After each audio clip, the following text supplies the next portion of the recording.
I'm Baratunde Thurston, and you may know me from my PBS series America Outdoors, my podcast How the Citizen, or my writing in public. But today I'm excited to announce my new late night show. The Baratunde Show starts now. Why are we cutting? You know I rock with like Everything. right. Like, I'm here for it. Great. But this is a promo for a podcast. Well, it's not a late night show. No one has to know it's 11 a.m., and I kind of told our guests that I had a late night show because I thought that'd be a good way to promote the podcast. You know, people are always going on the late night shows. We got the table. We got we got chairs. We got these fake plants. Oh no. One time. And let's take it to the people. It's a democracy podcast. All right. All in favor of this being the Baratunde late night show for the purposes of promoting a democracy podcast, raise your hand and say aye. Aye. The ayes have it. The people have spoken. Let's make a show. Action. I'm Baratunde Thurston, and I have spun up an entire late night show to tell you about this great new podcast, which has helped me reimagine how we can practice democracy together. My guest is phenomenal. An advocate, an attorney, and author, Angela Glover Blackwell is the host of Reimagining Democracy for the Good Life, a PolicyLink podcast. Angela, I have a confession. I don't really have a late night show yet, but I'm excited to talk with you about what a radically inclusive, multiracial democracy might actually mean in practice. We want to have some fun to unpack some of what this show is about, what this series will deliver to people.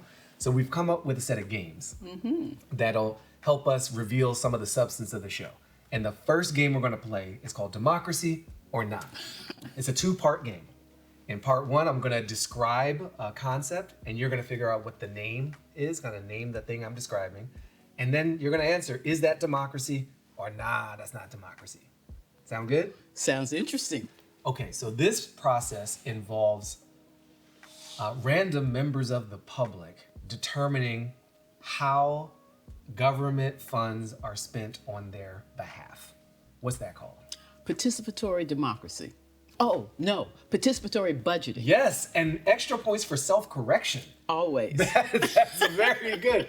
So, democracy or not? Democracy. Democracy. That's democracy because it's a classic example of the people who are going to be impacted by the decisions having input into the decisions. And budgeting impacts us all. I love it too. And I'll also add, I like the trust that it builds. When it's participatory, we're all in the room with it, and it's our peers engaging in that process. And so there's more shared trust and accountability for that participatory version of budgeting. All right. Oh, this is an interesting concept. A small group of men whose faces occupy indigenous land in the Great Plains states on a giant sculpture. The founding fathers. Yes, democracy or not? Nah. And I must say, I give a little credit for having reached into the bag of ideas and pulled out some compelling ones. But I can give no credit for people, many of whom were enslavers, and envisioned that only men who had property and were white could be the participants. Nah. Yeah. Let's lean into this next card. So I would describe this as an extraordinary level of welcoming people into a space or a process. Just, you turn welcoming up to like 11 on the dial. What would that be called? Radical inclusion? Yes. Democracy or not? Democracy. Yes. Democracy, because democracy really does assume of the people, by the people, and for the people. And the earliest time that I've seen any reference to that phrase was not with Abraham Lincoln, who we often think of it, but Reverend Theodore Parker during the abolitionist struggle, speaking at an abolitionist rally. Therefore, I know that when he said of all the people, by all the people, for all the people, he really meant all the people, because this was a time when people were enslaved who were black. And so, yes, radically inclusion is everybody. That's democracy. That's democracy. Let's get it. I have nothing to add to that. I guess this is a very simple concept. The side that has the most vote wins. Majoritarianism. Democracy or not? Mm. Ooh. What is it? That's not a yay, that's not a nay, that's a The okay. reason I struggle with that, if I have Okay. to choose, I'm going to say no. Okay. But the reason I didn't just come right out with it is that because it gets so misused, that just because the majority agrees doesn't mean that it's a democratic decision. Yeah. Because democracy is really about outcomes. And the outcomes that democracy dreams for is a democracy that allows people to thrive. And so we don't just go out and vote and say whatever we say the majority want is what we're going to do. We need to be measuring it against, did everybody participate?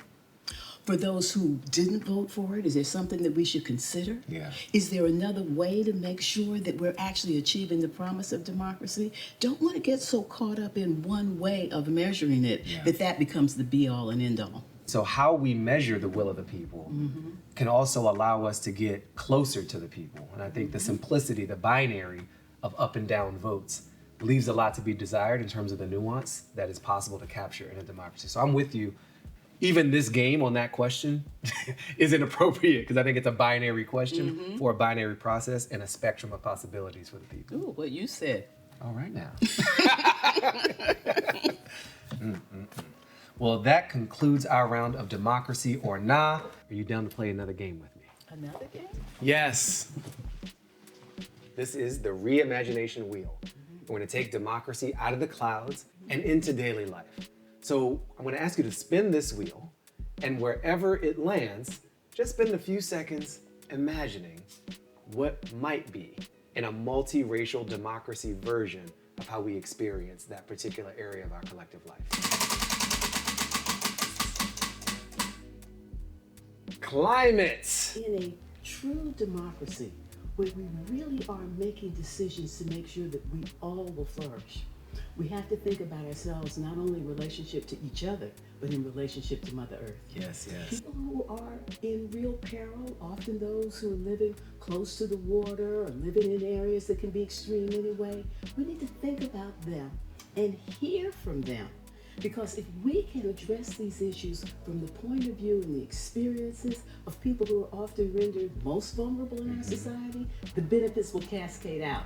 So climate is a good example. I can imagine that the broader society asks, who's at risk first?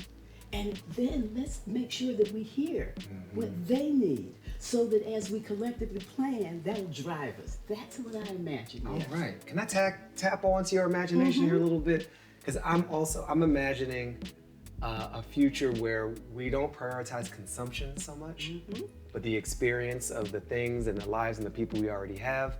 I'm radically inclusive, let's try this out, in imagining that the participants in our democracy, maybe in the future, they're not just humans. We're respecting all life, and we're giving voice to the trees and to the mountains that we depend on and that in some ways depend on us. So we're reflecting and representing the interests, not just of the human world, but the beyond or more than human world in our concept of that's a radically inclusive democracy. Now, you started this.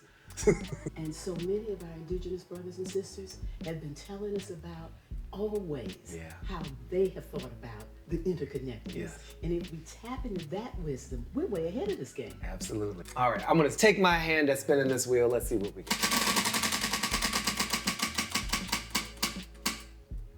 Housing. We have allowed market forces to displace human needs, especially on this essential need of a place to call home. And so to have limits on that, to have more public housing that's of high quality, to limit speculation in housing beyond a certain point for sure.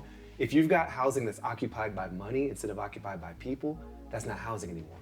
That's a financial instrument, and that belongs in a different part of the economy. So I'd love us to be more clear-eyed together as we determine we want these communities to be for people, and people need housing, so we gotta prioritize that and limit some of that encroachment of market forces, which has run amok in a lot of these essential ways of being together, including housing. And this gives me a chance to say a little bit more All about right housing. now. Because one of the things that I think people often don't understand is that those who live in areas that aren't in the city, that are in suburbs, close in or far out, it is because of our public investment in education, public schools, in parks so that people can have a place to play, in infrastructure that allows people to be able to get to their jobs, that being able to make sure that those kinds of investments are fairly spread across society is part of what I envision. All right. Spin that way.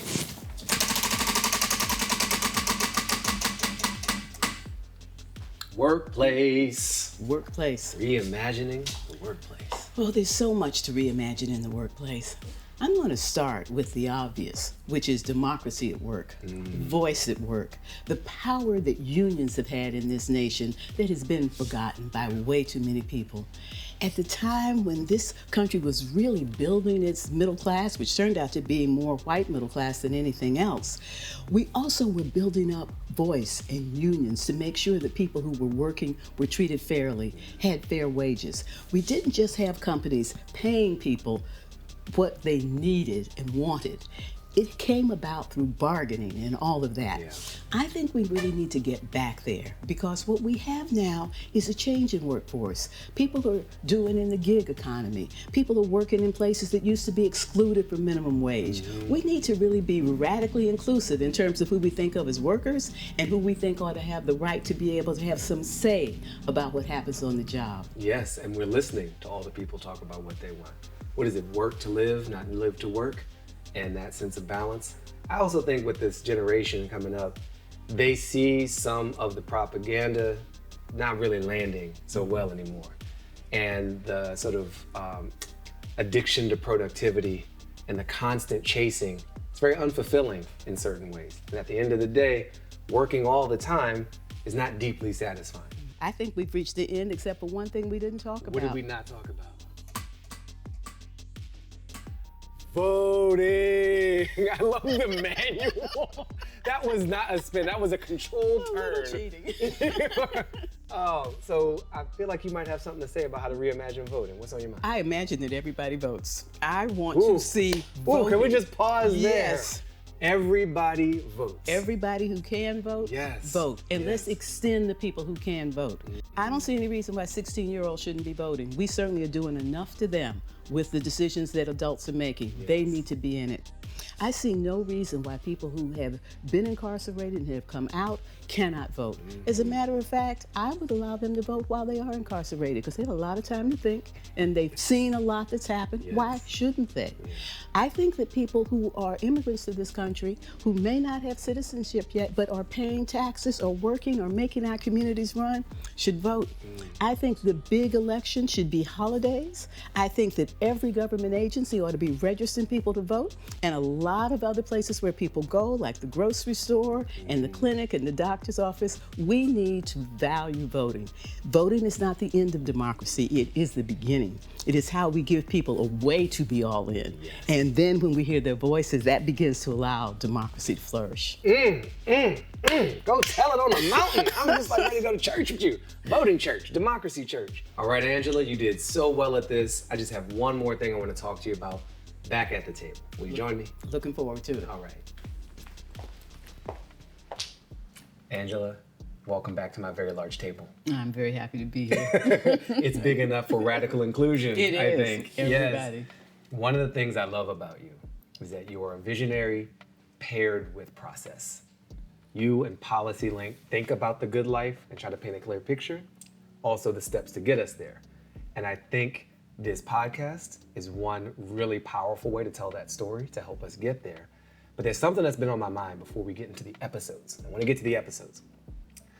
There's a change that's a-coming to America. The great browning of America, the broiling and basting and crisping of America through this demographic change. And a lot of people are very afraid of that.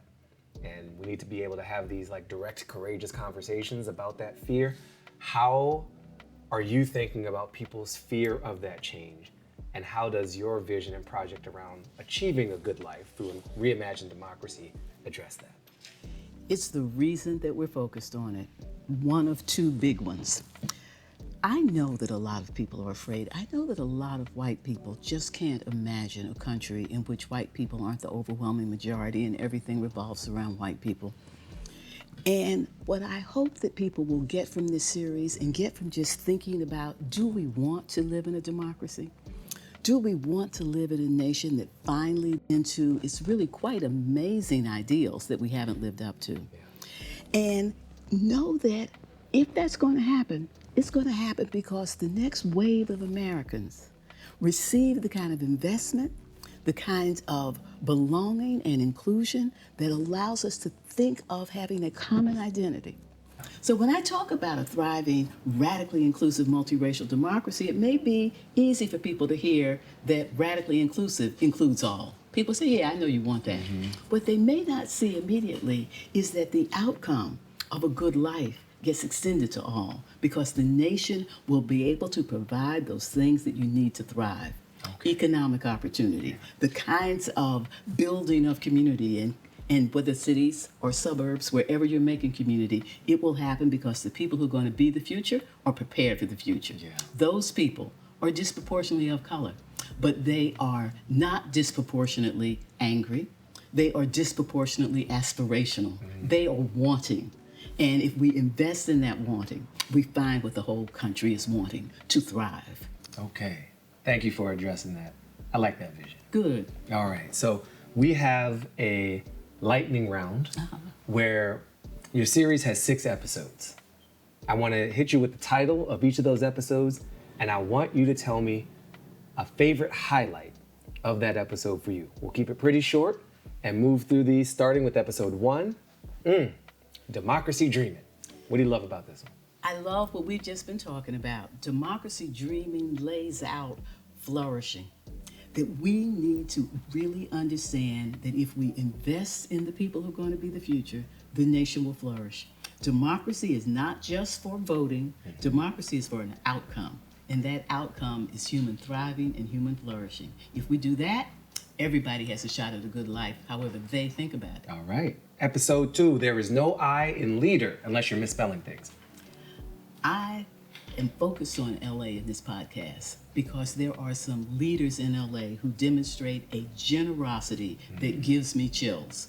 Coming out of the uprising after the officers that beat Rodney King were acquitted, leaders in LA woke up and said, we were caught sleeping.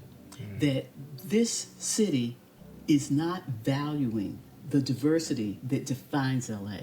That we need to start having a multiracial consciousness that we can build on to include all. There is such generosity. No I in leader. No I in leader. Episode 3, the we in power. Being able to recognize the power of multiracial organizing can only happen if people organize and understand their ability to make change.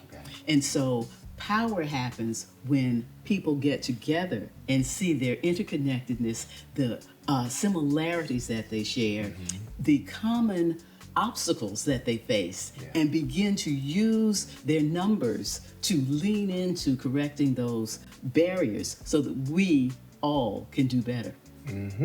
Number 4, labor of love.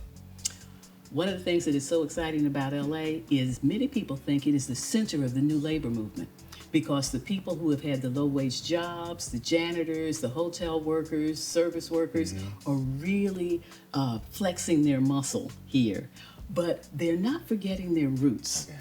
The people I've just described come from communities that have deep needs, many of whom have been kept behind. And so the connection that we're seeing as labor is getting strong, addressing not just workplace issues, but community issues, and community seeing how important a just economy is, really showing us something different. Sounds like love.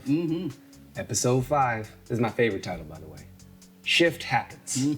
Were you trying to say something else there, Angela? Was that, you slip on the keyboard? Trying to say just what it says. Okay. That shifts are happening not just in terms of demographics, but in terms of who are the people who are governing.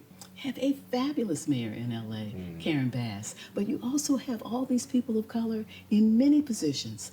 And shift is hard. LA has been through some rough times. People know that black and brown people aren't necessarily always on the same page. And that doesn't stop progress. Dealing with it, acknowledging it, being pained by it, but then getting up and continuing to go. Shift happens. You gotta know what to do when that happens. Okay. And the final episode, hope is a discipline. I'm imagining a dojo or a gym where you do hope drills. So what is this one about?